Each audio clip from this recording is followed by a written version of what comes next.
नमस्कार दोस्तों, आज मैं एक नया टॉपिक आपके लिए लाया हूँ। American war of independence, America की क्रांति कैसे हुई थी, अमेरिकन रेवोल्यूशन क्या हुआ था। हम आपसे आज बात करेंगे अमेरिका की क्रांति के बारे में। अमेरिका की क्रांति के बारे में थोड़ा सा आपको मैप को समझना पड़ेगा, फिर हम आगे बढ़ते हैं। यहाँ पे आप छोटा सा मैप देख पा रहे होंगे। यहाँ पे अमेरिका है, यहाँ पे इंग्लैंड। कहा जाता है कि अमेरिका में उपनिवेश, कॉलोनाइजेशन, उपनिवेश, अमेरिका में उपनिवेश इंग्लैंड ने बसाया था। 13 उपनिवेश उन्होंने बसाए थे, 13 उपनिवेश। और 13 उपनिवेश बसाने के पीछे कारण कैसे कैसे थे, हम उससे बात करेंगे। फिर अमेरिका किस तरीके से लड़ाई लड़के वहां पे स्वतंत्रता हासिल की, इंडिपेंडेंस कैसे हासिल किया, हम इस पे उसके बारे में बात करेंगे कैसे की। ध्यान समझिएगा। अमेरिका में इंग्लैंड के उपनिवेश के बारे में बात करेंगे। सबसे पहली बात जान लीजिए कि अमेरिका में पहले टॉपिक जो है अमेरिका में इंग्लैंड के उपनिवेश के बारे में पहले समझिए। 1603 से 1625 के बीच में एक जेम्स प्रथम नाम करके एक राजा हुआ इंग्लैंड में। उसने सबसे पहले एक वहां पे उपनिवेश स्थापित किया हमारे अमेरिका में। फिर धीरे धीरे आगे बढ़ने के बाद 1607 में पहली बार अमेरिका में इंग्लैंड के 100 लोग भेजे गए थे उपनिवेश बसाने के लिए। कहा जाता है कि लगभग 5000 लोगों को मारकर, अमेरिका में 5000 लोगों को मारकर इंग्लैंड ने वहां पे बसाया था उपनिवेश। तो हम आपने बात करेंगे कि 100 लोगों को यहाँ भेजा गया था। फिर बाद में 1630 को 1630 को बात करता हूं मैं, 1630 को 1620 को क्या हुआ कि वहां पे कुछ प्यूरिटन धर्म के अनुयायी लोग रहते थे इंग्लैंड में, और वो बहुत असंतुष्ट थे। धार्मिक भेदभाव, बहुत उनके साथ अत्याचार बहुत ज्यादा हो रहा था। तो वो चाह रहे थे कि मुझे कोई एक नया स्थान मिल जाए जहां मुझे धार्मिक भेदभाव से, अत्याचारी से निजात मिले। तो इनको निजात मिल गया धार्मिक अत्याचारी से, क्योंकि एक नया उपनिवेश ब्रिटेन को अमेरिका मिल गया था। और अमेरिका में कहां पे उपनिवेश बसाया गया, ये आप ध्यान से देखिए। अमेरिका में पूर्वी इलाके में, अटलांटिक महासागर के बीच में अटलांटिक महासागर है। अटलांटिक महासागर में पूर्वी इलाकों पे 13 उपनिवेश बसाए गए। अब मैं बात करूंगा 13 उपनिवेश कैसे बसे। आगे बात करते हैं। सबसे बड़ी बात जो थी 1607 से वहां पे फ्रांस और हॉलैंड भी वहां पे बसा रहे थे। यूरोप के और जो देश थे यहाँ पे, फ्रांस और हॉलैंड, ये भी यहाँ पे बस रहे थे कि हमें बसना है। और कहा जाता है बहुत खूनी लड़ाइयां यहाँ पे 5000 लोगों को मारकर ब्रिटेन लोगों ने तब जाके उपनिवेश बसाया था, स्टार्ट किया था बसाना। अब आते हैं हम दूसरे टॉपिक पर, समझते हैं कि उपनिवेश ये धीरे धीरे किस तरीके से बस रहे थे, इसके बारे में बात हुआ। दूसरी जो सबसे वहां खास बात हुई, इंग्लैंड का हॉलैंड तथा फ्रांस से संघर्ष। सबसे बड़ी बात है, इंग्लैंड का लगातार हॉलैंड और फ्रांस से संघर्ष, युद्ध हो रहा था, लगातार युद्ध हो रहा था। और लगातार युद्ध होने के सबसे पहली युद्ध कौन सी हुई, 1649 से 1658 के बीच में 3 युद्ध हुए। और वो 3 युद्ध किसके बीच में हुए, तो हॉलैंड से और इंग्लैंड से हुआ था। हॉलैंड और इंग्लैंड से हुआ था 3 युद्ध। और उस युद्ध में हॉलैंड हार गया, पराजय हुई उसकी। और न्यूयॉर्क जैसा एक छोटा सा उपनिवेश किसके हाथ लगा, इंग्लैंड के हाथ लगा, इंग्लैंड के। फिर उसके बाद दूसरा जो युद्ध हुआ था वो 1692 से 1674 तक, और वो था बेटा डच लोग जो थे वहां पे, इंग्लैंड और डच लोगों से युद्ध हुआ, जिसमें भी इंग्लैंड ही जीता और डच को हार खानी पड़ी। फिर जो अगला युद्ध हुआ इंग्लैंड और फ्रांस से जो संघर्ष हुआ, वो हुआ 1688 से 1815 तक। बहुत लंबी संघर्ष, बहुत लंबा युद्ध चला। वो था फ्रांस एक बहुत, उस वक्त कहा जाता है फ्रांस बहुत शक्तिशाली देश था, और वो इतनी आसानी से हार मानने वाला नहीं था, क्योंकि वहां पे उद्योग आ चुका था फ्रांस में, और लोग कृषि पे काफी अच्छा कर रहे थे, कृषि काफी अच्छी थी, तो वहां के लोग समृद्धशाली थे। तो वो लोग भी यहाँ पे अपना उपनिवेश बसा रहे थे। तो यहाँ इंग्लैंड से और हॉलैंड से, फ्रांस से युद्ध लगातार चल रहे थे। 1713 की बात है कि इंग्लैंड जीत गया फ्रांस से, युद्ध में इंग्लैंड फ्रांस से जीत गया, लेकिन कुछ हिस्सों को जीत पाया। और उस हिस्सों का नाम जो था 1713 में, उस हिस्सों का नाम था, मैं आपको बताऊंगा उस हिस्सों का नाम क्या था। और दूसरा था 1756 से 1763 के बीच में 7 वर्ष युद्ध हुआ था। सप्तवर्षीय युद्ध हुआ था इंग्लैंड और फ्रांस के बीच में। उसमें कई जगह, जैसे मिसिसिपी करके जगह है वहां पे, और वहां पे एक और जगह है लूनिया नदी करके जगह है, और वहां पे एक और स्थान है। ये सारे स्थान जितने थे, जितने उपनिवेश थे, सब किसके हाथों से, चंगुल से इंग्लैंड के हाथों में आ गए, फ्रांस से। फ्रांस युद्ध हारा 2 बार, एक बार 1713 में, एक बार 1756 से 63 के बीच में। उसमें कई उपनिवेश आ गए हाथ में हमारे इंग्लैंड के। तो धीरे धीरे ऐसे एक पिट करके नाम का एक प्रधानमंत्री हुआ, उसने घोषणा कर दी कि अब, और कब घोषणा उसने की, 1763 में घोषणा कर दी कि मैं किसी भी कीमत पे पूरे यूरोप के युद्ध में मैं ही जीतूंगा, इंग्लैंड ही जीतेगा। इंग्लैंड जीतने के पीछे कारण क्या था, उसकी युद्ध के लिए उसके बंदरगाह थे, अच्छे अच्छे जहाज थे, नाव थे, उससे आराम से वो जाके युद्ध कर सकता था।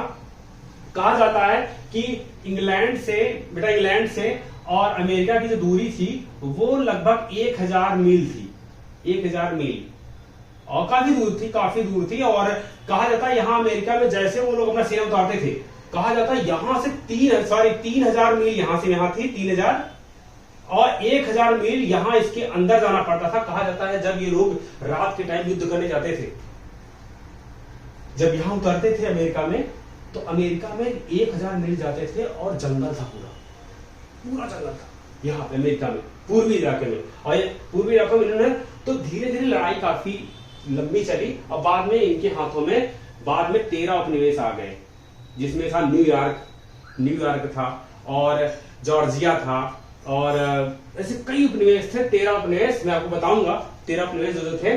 तो वो सारे उपनिवेश किसके हाथ में आ गए, इंग्लैंड के। मतलब पूरे यूरोप में कौन जीता, इंग्लैंड जीता, और इंग्लैंड का उपनिवेश कहां पर बस गया, अमेरिका में। आगे चलते हैं तीसरी पॉइंट में, उपनिवेशों के प्रति ब्रिटिश नीति। सबसे बड़ी बात क्या है कि जब उपनिवेश ब्रिटिश के हाथ में आ गया, इंग्लैंड के हाथ में आ गया, तो क्या क्या उन्होंने नीति बनाया। सबसे बड़ी बात, पहली बात, उन्होंने नीति जो बनाया था, उनका मकसद था मातृ देश, अपने देश के लिए समृद्धि लाना, अपने देश की समृद्धि लाना। समृद्धि लाने का मतलब हुआ बेटा कि आप ये समझिए, समृद्धि का मतलब उन्हें कच्चा माल, पहली 3 रीजन थे जो आपको समझना होगा कि क्यों इंग्लैंड ने उपनिवेश अमेरिका में बसाया। क्योंकि पहला रीजन था वो ये था कि उसे कच्चा माल के लिए एक जगह चाहिए था, तो इसलिए उपनिवेश बसाया। दूसरा, लगातार पॉपुलेशन बढ़ रहा था हमारे इंग्लैंड का, और इंग्लैंड चाह रहे थे हमारे कुछ लोग जाकर कहां बसे, अमेरिका में, नए उपनिवेश में, इसलिए दूसरा ये रीजन था। तीसरा रीजन ये था कि कुल मिला के उसको अपने देश को समृद्ध करना था, और उनकी यहाँ धार्मिक कट्टरता बहुत ज्यादा थी, उस धार्मिक कट्टरता को दूर करने के लिए इसलिए भी उसको जरूरत थी। इसलिए यहाँ पे ब्रिटेन ने उपनिवेश के लिए अमेरिका को चूज किया, और अमेरिका में 13 उपनिवेश उन्होंने बना रखे थे। आगे चलते हैं, बात करते हैं। और उन्होंने पहुंचते मान, जैसे ही उनके हाथ में 13 उपनिवेश आए, उन्होंने नेविगेशन कानून बना दिया। नेविगेशन कानून कब बनाया आप देख लीजिए, 1641 में, 1651 में, 1663 में। अब ये कौन से कानून थे नेविगेशन, ये समझना होगा आपको। पहले नेविगेशन कानून उन्होंने बनाया कि नियंत्रण, पूरी शासन व्यवस्था में उनका नियंत्रण था अमेरिका पे, और अमेरिका की जो जनता थी, या समझ लीजिए अमेरिका की जो जनता थी वो ब्रिटेन की ही थी। जो अमेरिका में जाके बसे थे सब ब्रिटेन के ही थे, जो ब्रिटेन में पॉपुलेशन ज्यादा हो गया था, तो सारे लोग यहाँ से ब्रिटेन चले आए, अमेरिका चले आए। और उस वक्त क्या हो रहा था, आयात निर्यात पे पूरा कंट्रोल इन्होंने एक पार्लियामेंट में पारित कर दिया। जैसे अगर मैं बात करूं यहाँ पे अमेरिका पे कैसे लोग शासन करते थे, तो ये अपने गवर्नर को भेजते थे अमेरिका में, और अमेरिका में गवर्नर जो होता था उसका वो जो परामर्श लेता था, वहां पे एक विधानसभा बनाई गई थी। विधानसभा में जो लोग थे वो अमेरिका के थे निवासी, जो कि ब्रिटेन के थे वो। तो बेसिकली गवर्नर और विधानसभा में लगातार लड़ाइयां होती थी, क्योंकि गवर्नर सुनता ही नहीं था ब्रिटेन का। मतलब जिस इंसान का ये इच्छाएं हो कि वो उपनिवेश लिया है, उसकी इच्छाएं, पानी के जहाज, मेरे ही जहाज से सारा सामान इधर जाएगा, सारा सामान इधर आएगा। मतलब अमेरिका कोई और यूरोप के जो देश और हैं यहाँ पे, हॉलैंड, उसके बाद फ्रांस, उनके देशों से मदद नहीं ले सकता। और कभी भी कोई सामान, नेविगेशन कानून में क्या था, कोई भी सामान, इंग्लैंड कहा कि कोई भी सामान वो तुम दूसरे देशों से नहीं सकते। मतलब वो अलग एक राज कर रहा था कि तुम दूसरे देशों से ले ही नहीं सकते। तुम सोचो इस बात को आप, कि वो इसलिए कर रहा था क्योंकि उसे पता था कहीं और से आप लोगे तो जाहिर सी बात है उसको पैसा, उसको इससे क्या होगी, उससे स्वतंत्रता आएगी। तो स्वतंत्रता नहीं चाह रहा था और एक 1663 में एक कानून उसने पारित किया। उसका कहने का मतलब आयात निर्यात, जो भी चीजें आती जाती थी उस पे कहा कि तुम कहीं से खरीद, कितना भी सस्ता माल अमेरिका यहां पा जाए नहीं खरीद सकता था, उसे स्वतंत्रता थी ही नहीं। बल्कि अमेरिका ने क्या, इंग्लैंड ने क्या किया था, उसके ऊपर ये कहा कि मैं तुम्हारे यहां शासन कर रहा हूं तो सारा खर्चा तुम्हें उठाना पड़ेगा। तो अमेरिका को ही उठाना पड़ा। अमेरिका में जो ब्रिटेन लोग थे बेसिकली वही उठा रहे थे। तो ये आक्रोश था। अब आते हैं आपको फोर्थ पॉइंट आपको समझना होगा, अमेरिकन स्वतंत्रता युद्ध के कारण किस लिए यहां पे युद्ध हुआ। अभी तक तो हम समझ पाए कि इतने सारे हार्ट शोषण कर रही थी, शोषण बहुत ज्यादा हो रहा था अमेरिका वालों को।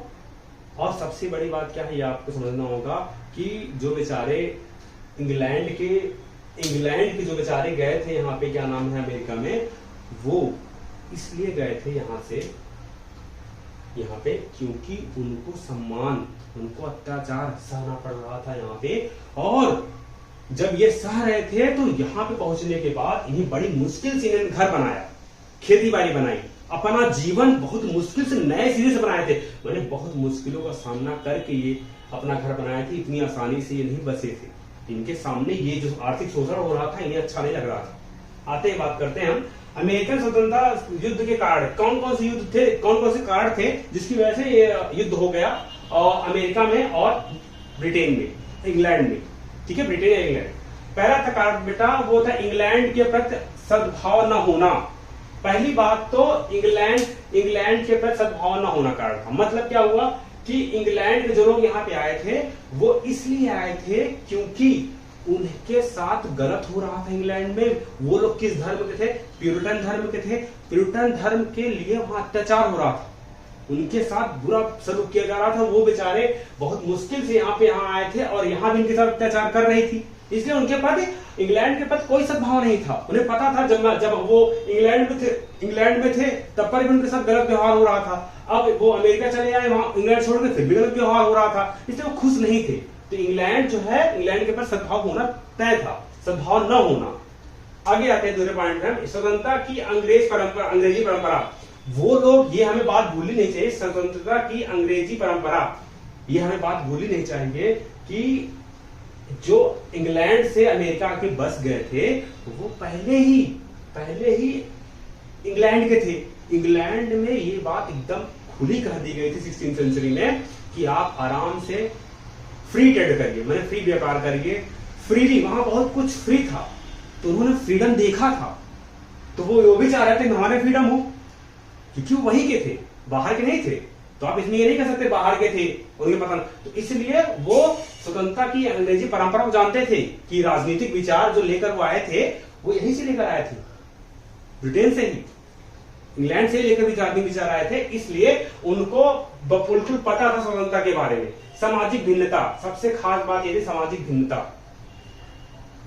सामाजिक भिन्नता के कारण क्या थे, अमेरिका का युद्ध हो गया, क्यों हो गया सामाजिक भिन्नता में? सामाजिक भिन्नता कारण ये था कि जो इंग्लैंड में जो लोग समाज में थे वहां कोई ऊंच नीच नहीं था, वहां सामंत वर्ग नहीं थे, कुलीन वर्ग नहीं था। लोग बेचारे इंग्लैंड से आके यहाँ बस गए थे अमेरिका में, तो उनके यहाँ कोई राजा, कोई बहुत बड़ी चीज, ऐसा स्तरीकरण, स्ट्रैटिफिकेशन नहीं था, भेदभाव कम था, इसलिए उनके यहाँ सामाजिक भिन्नता थी। ये बहुत बड़ा रीजन था, क्योंकि वहां कहा जाता है भूस्वामी जो जमींदार होता था वो जमींदारी टैक्स वसूलता ही नहीं था एकदम। कोई भी श्रमिक, वहां श्रमिक था ही नहीं, गरीबी थी ही नहीं अमेरिका में। अमेरिका ऐसा नहीं, वो लोग आए थे, अच्छी खेती, अच्छा उद्योग, फैक्ट्री अच्छी खेती, सब कुछ था। मतलब ये गरीब नहीं थे और न तो इनका भेदभाव था, कोई भी इंसान गरीब था ही नहीं, कहा जाता है, इतिहास में लिखा गया है। सो बेसिकली वो इसलिए सामाजिक भिन्नता नहीं थी, बहुत कम थी, इसलिए लोग बड़े आराम से रहते थे। उन्हें पता है मुझे चाहिए स्वतंत्रता तो चाहिए। फोर्थ पॉइंट, स्वतंत्रता में भौगोलिक दिशाओं का योगदान। सबसे बड़ी बात, भौगोलिक दिशा के कारण स्वतंत्रता की सबसे बड़ी लहर आई। क्यों आई आप समझिए। मैंने क्या बताया, इंग्लैंड से अमेरिका कितना दूर था? 3000 मील दूर था, 3000 मील। ये इतना नाव में, और कहा जाता है उस वक्त नाव इतने धीमे चलते थे क्योंकि नाव पे कोई मशीन नहीं था, और मशीन के साथ साथ क्या था कि यहां पे मान लो अमेरिका में उतर भी गए तो कहा जाता 1000 मील वो जंगल पे चलते थे। अब बताओ कौन लड़ेगा उनसे? आधा तो अमेरिका जंगल में इनको मार डालेंगे।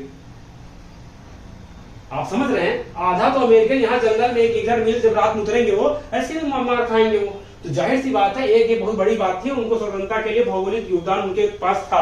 अमेरिका अगर जीत पाया, अमेरिका ब्रिटेन से इंग्लैंड से जीत पाया तो रीजन क्या था? उसके पास ये क्षमताएं थी, क्योंकि उसे टाइम लगता था। ब्रिटेन जब भी सेना भेजता था बहुत टाइम पानी में, अटलांटिक महासागर देखिए पानी है, पानी बहुत टाइम लगता था इसमें पहुंचने में। पहुंच भी गया तो जंगल में आधा तो छुपे रहते थे।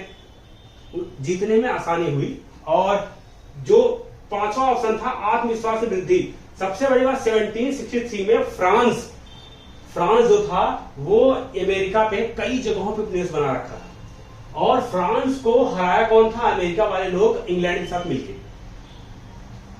और 1763 में फ्रांस हार गया था तो अमेरिका वालों को लगा कि हम तो बहुत बढ़िया, बहुत अच्छे सैनिक हैं, और जब बहुत अच्छे सैनिक हैं तो इसलिए इनको आत्मविश्वास हो गया। अच्छा, पहले क्यों नहीं विद्रोह कर रहे थे? क्योंकि जब तक फ्रांस था इन्हें डर लगता था कि कहीं कनाडा से फ्रांस मुझे ऊपर हमला न बोल दे। इसलिए जब फ्रांस चला गया तो एक ही शासन बचा इंग्लैंड का, तो उन्हें पता था कि हम कम नहीं है, हम इंग्लैंड को भी हरा देंगे। तो इसलिए उन्होंने ये पूरी उनके अंदर आत्मविश्वास बढ़ा। फिफ्थ पॉइंट है सप्तवर्षीय युद्ध के परिणाम। 1756 से 1765 के बीच में सप्तवर्षीय युद्ध हुआ था फ्रांस और इंग्लैंड के बीच में। और उस युद्ध में सबसे खास बात क्या है कि उस युद्ध में जो खास बात थी वो कि लोगों को आत्मविश्वास बढ़ा था। लोगों को ये लग गया था कि अब हम जीत जाएंगे, हमारे अंदर कमियां नहीं है। तो ये युद्ध भी एक थे जो कारण थे उनके ऊपर एक आत्मविश्वास बढ़ाने के लिए। बड़े पदों पर ब्रिटिशर्स थे। सबसे बड़ी शोषण क्या था? स्वतंत्रता के सबसे युद्ध के कारण क्या था? ब्रिटिशर सबसे ऊंचे पड़ते थे। मतलब जो भी अंग्रेज यहाँ पे काम करते थे अमेरिका में, वो सब यहाँ से आए थे और सब ऊंचे ऊंचे पदों पे थे। उनको लग रहा था हम भी जा सकते हैं, लेकिन उनको जा ही नहीं दिया। शोषण का इतना अंतिम चरम आ गया, तब जाके यहाँ पे क्रांति की शुरुआत हुई। आगे चलते हैं हम। उपनिवेशों द्वारा स्वतंत्रता की घोषणा। कब उपनिवेशों ने कहा कि बस अब मुझे स्वतंत्रता चाहिए? तो अब इसके बारे में हम बात करेंगे कब हुआ, और उसमें कब होने के बाद कौन कौन से युद्ध की मुख्य घटनाएं कौन कौन सी हुई, इसके बारे में हम बात करेंगे और वो हम समझते हैं। सबसे बड़ी बात क्या हुआ? मैसाचुसेट्स द्वारा युद्ध हुआ। मैसाचुसेट्स एक जगह थी, वहां पे एक कॉलोनी थी यहाँ पे अमेरिका में। वहां पे जो विधानसभा था, विधानसभा गवर्नर को त्याग दिया, और विधानसभा जितने सदस्य थे, क्योंकि सुनता था नहीं, गवर्नर सुनता था नहीं, वो जो विधानसभा सदस्य थे वो जाकर कहीं और उन्होंने अस्त्रों की सामग्री इकट्ठा की और अस्त्र बनाए, सारी व्यवस्थाएं की युद्ध करने के लिए। युद्ध की शुरुआत मैसाचुसेट्स से हुआ, और उसके बाद युद्ध जब स्टार्ट हुआ तो सबसे पहले जो युद्ध हुआ था वो लेक्सिगन का युद्ध हुआ था बोस्टन में। बोस्टन एक उपनिवेश है, बोस्टन में बोस्टन के पास एक जगह थी लेक्सिगटन नाम का युद्ध हुआ था वहां पे। और वहां पे बताया जाता है पराजय, मतलब कि वहां पे कोई हार और जीत नहीं हुई। इंग्लैंड और अमेरिका में युद्ध हो रहे थे लेकिन हार जीत नहीं हुई। फिर तीसरा जो युद्ध हुआ बंकर हिल का युद्ध हुआ था। ये वाशिंगटन के द्वारा लड़ा गया था, लेकिन वाशिंगटन जो जॉर्ज वाशिंगटन था वो इसमें पराजित हुआ था, ये बात कही जाती है बहुत सारे विद्वान। और जो तीसरा युद्ध था वो सारागोटा का युद्ध हुआ था। इसमें पहली बार सफलता अपने किसको मिली? जॉर्ज वाशिंगटन को, जो कि जॉर्ज वाशिंगटन कहाँ का निवासी था? वो निवासी था वर्जीनिया का, और वो महान सेनानायक था अमेरिका का। उसी की दम पे अमेरिका जीती थी और इसीलिए अमेरिका में स्वतंत्रता आई थी। कब आई थी? आप देख सकते हैं अमेरिका में स्वतंत्रता आई हमारे यहाँ 17 सितंबर 1789 को कॉन्स्टिट्यूशन बना, और 30 अप्रैल वहां प्रेसिडेंट बने। मतलब 1887 तक स्वतंत्रता कहाँ पे आ गई? अमेरिका में। अब आगे देखते हैं हम लोग कि कौन कौन से युद्ध हुए थे। फिर उसके बाद कौन से युद्ध हुआ? सारागोटा युद्ध में पहली बार थोड़ा सा जीत पाया हमारे वाशिंगटन। उसके बाद बुकलिन का युद्ध हुआ था, उसमें पराजय हुई हमारे जॉर्ज वाशिंगटन को। बुकलिन का युद्ध कहा जाता है कि जॉर्ज वाशिंगटन कई 8 साल लगातार पराजय उसकी हुई, हारता गया, धैर्य और साहस बनाए रखा जॉर्ज वाशिंगटन। और उसने कई जगहों पे, जैसे फ्लोरिडा, ऐसी 2-3-4 जगह हैं जहां पे उसने लगातार लड़ाइयां की। और बाद में कॉर्नवालिस करके एक गवर्नर हुआ, उसको हारना ही पड़ा, उसको उसके सामने झुकना ही पड़ा। बाद में कुछ यूरोपीय देश थे, यूरोपीय देश ने सहायता किया, और यूरोपीय देश ने जो सहायता किया था, सबसे खास बात जो थी यूरोपीय देश के बारे में, वो सबसे खास बात थी, उन्होंने सहायता की, और सहायता करने से क्या हुआ, फ्रांस जो कि हारा था पहले 1765 में हारा था, तो उसको पता था कि ब्रिटेन इंग्लैंड ने मुझे हरा रहा है, मैं अमेरिका का साथ दूंगा, मैं इसको हराऊंगा, बदला लेना चाहता था। कोई मिला के फ्रांस बदला लेना चाहता था, वो भी शामिल हो गया। तो कई कारण थे अमेरिका को जिताने में, कई ऐसे युद्ध हो रहे थे जिसमें यूरोप भी साथ दे रहे थे। हम थोड़ा देखेंगे इंग्लैंड की पराजय के कारण पे, थोड़ा हम विकसित बात करेंगे। सबसे पहला कारण जो था वो अमेरिका इंग्लैंड से दूरी, सबसे बड़ा कारण जो था अमेरिका का इंग्लैंड से दूरी। क्यों हारा था इंग्लैंड अमेरिका से, सबसे बड़ी अमेरिका इंग्लैंड दूरी, क्योंकि इंग्लैंड से अमेरिका की दूरी 3000 मील थी और 1000 मील अंदर जंगल में जाना होता था। तो जाहिर सी बात है कि को 1789 ये सारे युद्ध होने के बाद, बुकलिन का युद्ध होने के बाद, एक 1789 को जो युद्ध हुआ था उसे पेरिस की संधि के तहत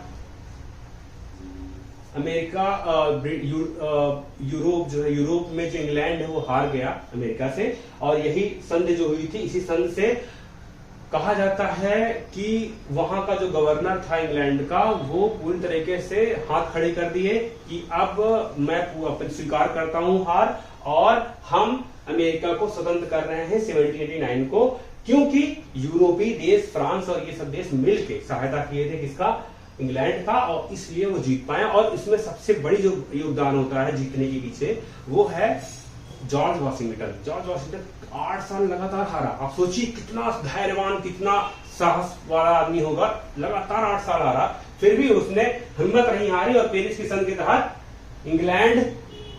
अमेरिका इंग्लैंड से जीत गया। और उसके पीछे कारण क्या क्या थे, पहला था अमेरिका इंग्लैंड से दूरी का कारण जो था, इसलिए जीत गया। दूसरा, अमेरिका ने इंग्लैंड की शक्ति गलत सोच लिया, लेकिन वो पहले से शक्तिशाली, क्योंकि अमीर थे वो, और उनके अंदर पहले ही दिमाग में पहले ही था कि स्वतंत्रता उन्होंने देखी थी, वो इंग्लैंड के थे। थर्ड पॉइंट जो क्या कारण थे, इंग्लैंड का अकेला होना। सबसे बड़ी बात है, जब ये लड़ाई हो रही थी तो इंग्लैंड अकेला था, क्योंकि सारे यूरोप के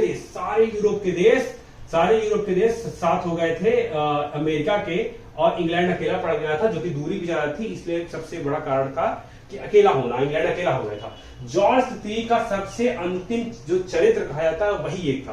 कहा जाता है जॉर्ज तृतीय एक ऐसा राजा हुआ जिसने पूरी की पूरी इंग्लैंड का था, वो पूरी की पूरी जो भी वो गवर्नर चूज करता था, गवर्नर जो भी यहाँ पे होते थे अमेरिका पे, वो अपना ही चला रहा था, निरंकुश शासक था, और इतने अत्याचार किए, वो जनता की बातों को बहुत निर्बलता पूर्वक दबा रहा था पूरी तरीके से, इतना शोषण फैला दिया कि उसकी एक बहुत बड़ी भूल जो थी वो आज भी इंग्लैंड में इसको याद किया जाता है कि बहुत बड़ी भूल थी। अब हम आते हैं 8 पॉइंट पे, अमेरिका की स्वतंत्रता युद्ध के परिणाम, क्या क्या परिणाम हुए हम बात करते हैं। नया राष्ट्र बना, और जिसका नाम पड़ गया, अमेरिका का स्वतंत्रता जो युद्ध हुआ था, अमेरिका में स्वतंत्रता हुआ, उसका नया राष्ट्र बना, संयुक्त राष्ट्र अमेरिका का नाम पड़ गया। और उसके बाद क्या दूसरा पॉइंट हम देखते हैं, राजाओं का दैवीय अधिकार समाप्त हो गया। पहले के टाइम पे अमेरिका में राजाओं को, जो इंग्लैंड में राजा को जो प्रथा थी वो खत्म हो गई, वो प्रथा खत्म हो गई। क्यों खत्म हो गई, संविधान आ गया, अब सब कुछ मतानुसार वोटिंग के हिसाब से होना शुरू हुआ अमेरिका में। और ये विद्वान मानते हैं, भले कोई बात नहीं, फ्रांस हारा, हॉलैंड हारी, सब कुछ हारी, लेकिन सबसे अच्छा इस अमेरिका युद्ध में सबसे खास बात क्या है, दुनिया में पहली बार जो ये 1781 को जब ये जीती थी, इसने स्वतंत्रता और वोटिंग सिस्टम ला दिया था। और आगे आते हैं पुरातन व्यवस्था का अंत। सबसे बड़ी बात है पुरानी व्यवस्थाओं की, जो मताधिकार, वोटिंग सिस्टम, राजा का दैवीय का, राजा भगवान है, वो सब चीजें का खत्म होना सबसे बड़ी बात ये सिखाती है।